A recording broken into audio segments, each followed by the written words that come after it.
Ni disadvantage gani inakujanga wakati mtu ana operate washing machine na hajasoma manual yake vizuri, anatumia tu guesswork? Issues zinaweza kujia wapi sana sana? Kama hizo mashine automatic kuna mtu mwenyewe anasikianga mashine ziwe kwa maji na zingine haziwekwi. Okay, yeye hajui kama zingine haziwekwi.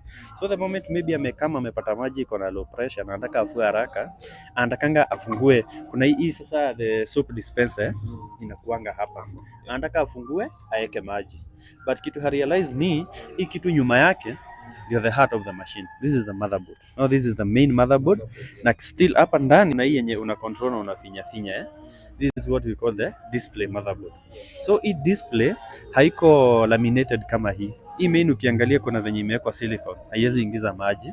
But hii ya huku juu inaweza ingiza maji. So what anafanya akiweka maji hauko accurate. So hii maji lazima